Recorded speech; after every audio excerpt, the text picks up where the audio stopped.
Now, the Honor 400 Pro is still one of my most favourite underrated smartphones of last year. So now I've got its sequel, the Honor 600 Pro, clutched in my clammy mitts. I'm giddier than a toddler who just snorted a whole bag of Haribo Tang Fastics. The Honor 600 Pro sports a fresh, more compact design, a hugely upgraded battery, even beefier performance, and a big fat helping of super creepy AI shenanigans. What more would you expect? I've had my SIM secreted in there for several days, so here's my Honor 600 Pro review, and for more on the latest and greatest tech, please do subscribe, ding that old notifications bell. Cheers!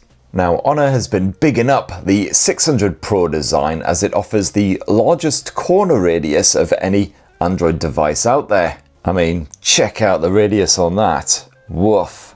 Perhaps a strange boast overall, but certainly worthy of a round of applause. Well done, Honor. Nailed it, mate. And what I'm personally more pleased about is you've got a smaller screen in this generation, just 6.57 inches. So no, the Honor 600 Pro isn't quite a compact smartphone. It's not as delightfully dinky as the Vivo X300 FE. Review on that incoming, I promise. Or the likes of the Xiaomi 17, but it's pretty comfortable to clutch, especially with those super rounded corners, despite the usual flat edge design. And that is certainly helped along by the supremely skinny bezels surrounding that display on all sides. You got yourself a metal frame and then around back a carbon fiber arse end, and that can be snaffled in either black, this here golden white, or the now seemingly obligatory orange. Mercifully, my review unit is the golden white model, and this looks rather smart. Thankfully, it's a matte finish as well, so pretty good at masking muck and fingery grime, although unfortunately the glossy camera bump does get rather gunky at times. Speaking of which, does the old camera bump happen to remind you of any other smartphones by any chance? If this phone was the orange model, I'd say the inspiration was rather obvious, but I do like the transparent finish. And hey, there's not much rattle when the Honor 600 Pro is sat on a table or a desk. And that camera bump may stretch the entire width of this phone, but it doesn't actually stick out very far. Which is pretty good news when you're trying to slide it into a pocket in your pants or whatever, but unfortunately it doesn't quite stick out far enough to make it useful as a finger shelf, which is slightly annoying when trying to use this thing one-handed, as it can be a little bit slippery. Oh, and it's a reasonably rugged wee git as well. Honor 600 Pro is IP68, IP69 and IP69K dust, water and spurt resistant. It's also got SGS ratings for drop and crush resistance. Apparently, it's certainly survived a few tumbles in its time.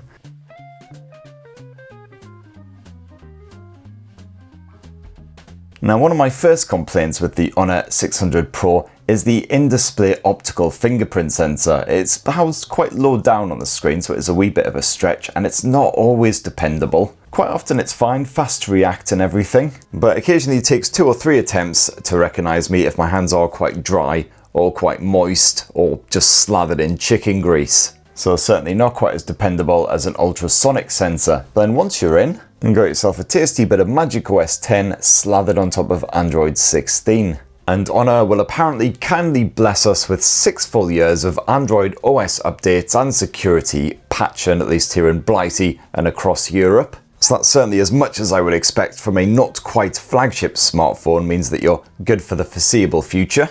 And minimum of 256 gigs of storage, none of that 128 gigs bollocks. My review model has 512 gigs, but you can also apparently upgrade to a full terabyte, though that might just be in certain regions. And MagicOS isn't one of my favourite launchers. It isn't quite as slick and smooth as the likes of ColorOS, but it'll certainly be familiar to anyone who's used the likes of ColorOS. Plenty of customization packed in there, the usual magazine unlock shenanigans and themes. Although, god damn it, the always on display is a lie. It's not always on. You can only bring it up by tapping the bloody display. You can either have the Apple-y full screen bollocks or partial screen, but either way you can't actually just schedule the damn thing. And, you know, it's just about acceptable on an iPhone 17e because, you know, you expect those to be crap anyway, but on a Pro Android, really?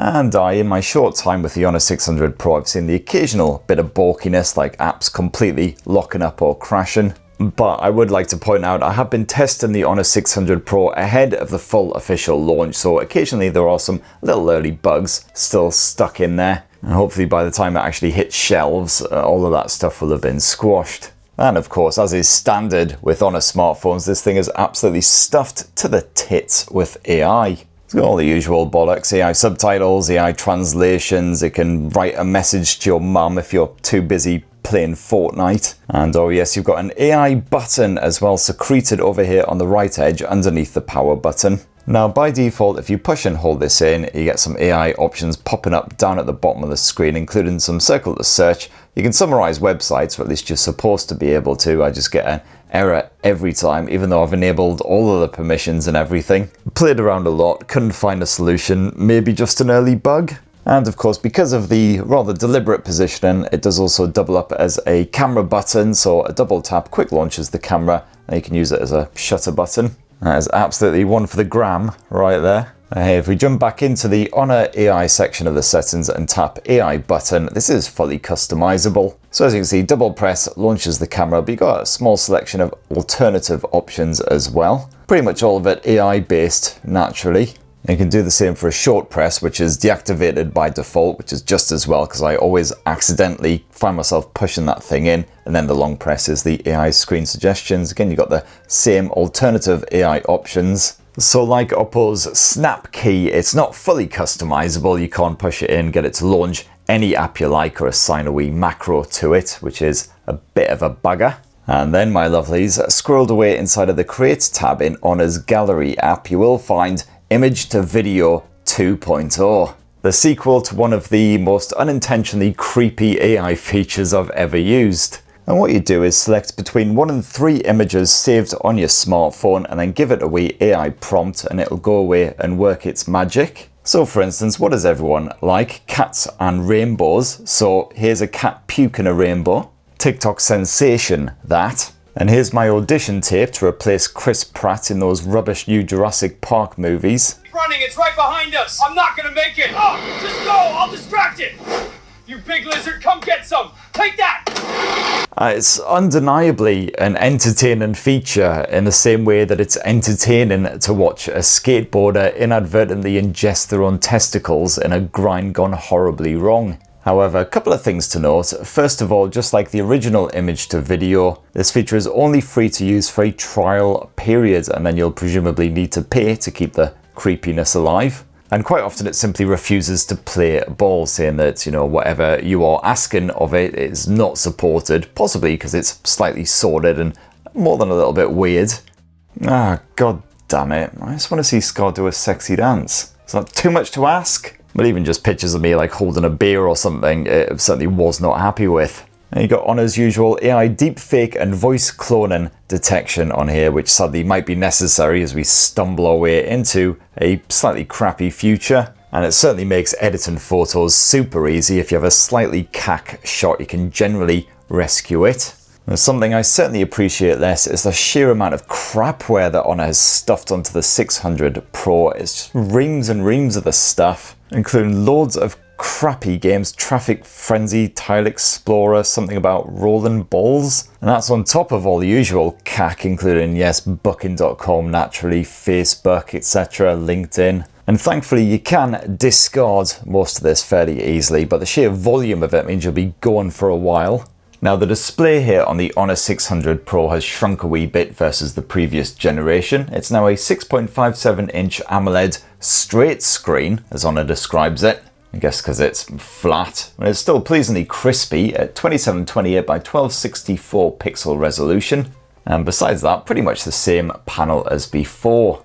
There's no HDR streaming support currently reported by Netflix, but again that's likely because I'm using it pre-release. Contrast is still on point, and this panel is proper bright as well, so the outdoor visibility is excellent. And up front for that selfie camera setup, there's no depth sensor this time around, so the orifice has slimmed right down. I'm certainly glad they didn't decide to copy Apple with its stupidly huge floating turd notch. 120Hz refresh, so silky smooth for all your shenanigans. And Honor has once again stuffed so many eye comfort features inside of the 600 Pro. It's got its own separate section in the settings, which is always great to see. It does include a bit of 3840Hz ultra high frequency PWM dimming if you are quite sensitive to OLED flicker.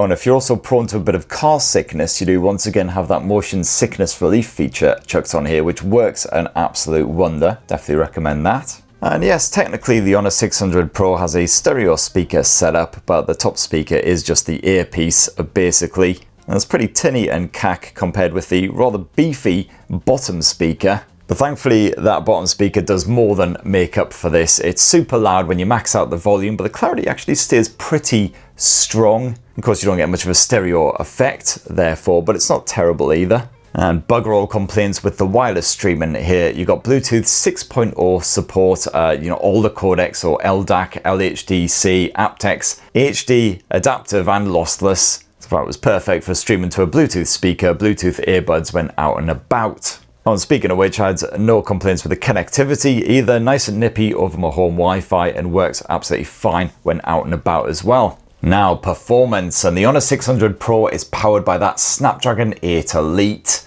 Not the fresher Gen 5, admittedly, but still a proper crotch thrust and beef factory. And that's helped along by either 12 or 16 gigs of RAM. I've got the 12 gig model right here. Of course, if you do demand the absolute best possible performance, it's perfectly possible to grab a smartphone with the Snapdragon 8 Elite Gen 5 stuffed inside, same sort of cost. For instance, at the time I shot this video, OnePlus 15 was slightly discounted to about the same sort of price. But to be honest, most people should be more than happy with the performance here, and even gamers who like to play more demanding titles like Wuthering Waves should be happy enough. So for instance, gaming on the likes of Wuthering Waves at 60 frames per second on the highest graphic settings, the Honor 600 Pro did not drop a bollock.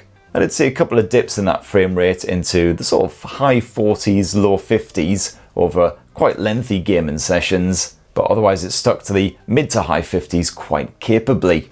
And Honor has apparently upgraded the vapor chamber size for this generation, and while the 600 Pro did get slightly warm to the touch after about sort of 20 to 30 minutes, it didn't get any worse than that, and I didn't see any throttling for that performance, even if I was gaming for well over an hour and my fingers had started to seize up.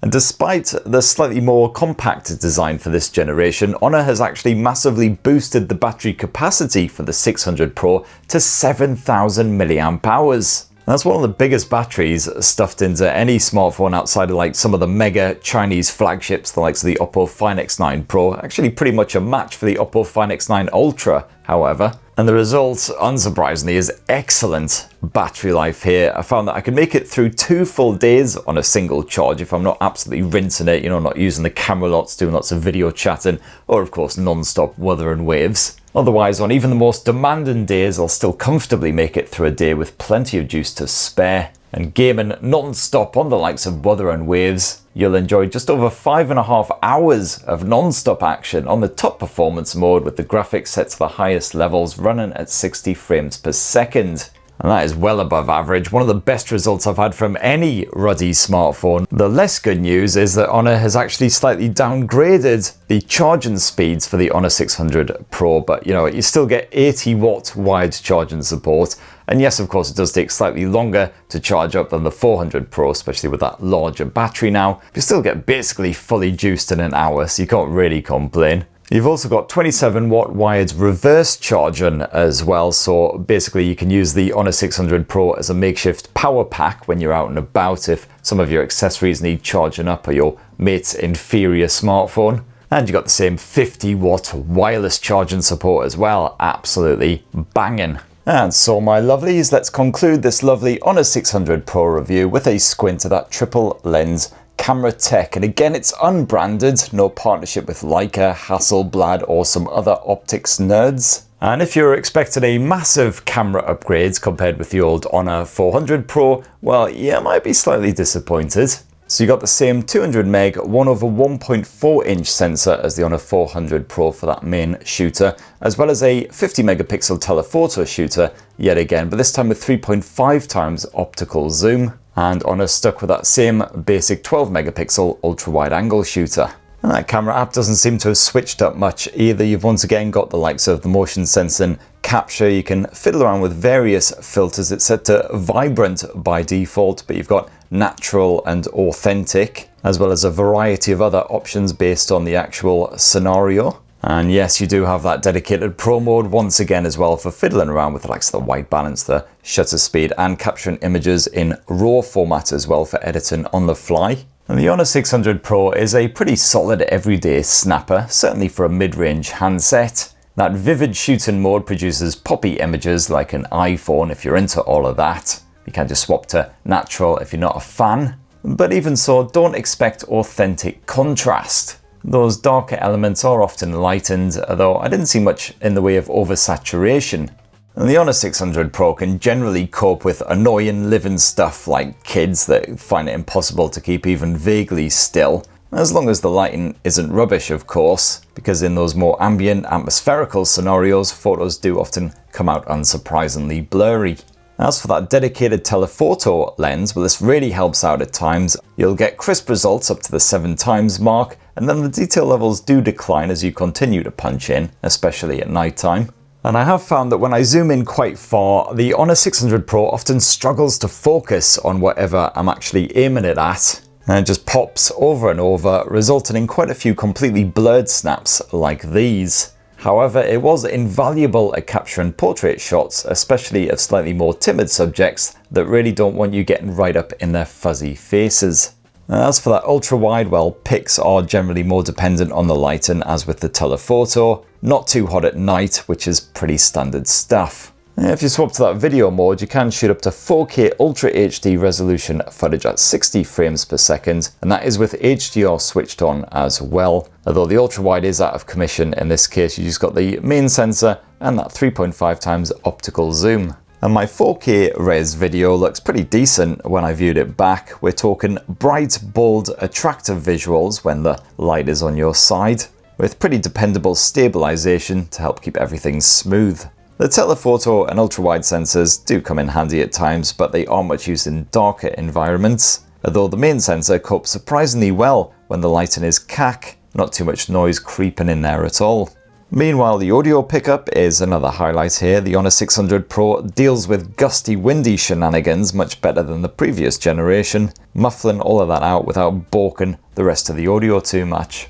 And around front, you've got yourself a 50 megapixel selfie shooter, although without that depth sensor this time. And using this camera, you can shoot up to 4K resolution footage at 30 frames per second if you've got HDR enabled, otherwise 60 frames per second. And again, pretty good if you're vlogging, shenanigans, video chats, etc. Audio pickup nice and clear, stabilization is excellent. And there you have it, my lovelies. That in a delicious wee nutshell is the fresh new Honor 600 Pro, the sequel to one of the most underappreciated smartphones I thought of last year. Sure, it ain't quite perfect. MagicOS, not one of my favourite launches, few little pre-release bugs, and the stereo speaker setup is a little bit cack. But so many highlights here as well. Absolutely ruddy, ridiculously long battery life. Love the slightly more compact design as well, and those super radial corners, whatever the f it was. Unfortunately, Honor has bumped up the asking price for this generation, so the Honor 600 Pro is in proper flagship territory at around €999 for the 512GB model, discounted early bird though to €799. But certainly at that sort of price point, you've got some more compelling options like the OnePlus 15 to also consider. And of course that mid-range region absolutely packed, stuffed full of brilliant blowers this year. It's like the Poco X8 Pro Max, for instance, again boasts excellent battery life, a gorgeous display, pretty beefy performance. Similar sort of highlights for a lot less cash, so definitely bear that in mind. Let us know what you reckon of the Honor 600 Pro down in the comments below. I will be comparing it side by side with the Honor 600. Hopefully that video will be going live in the next few days. And also please do poke subscribe, ding that notifications bell, and have yourselves a ruddy wonderful rest of the week. Cheers everybody, love you!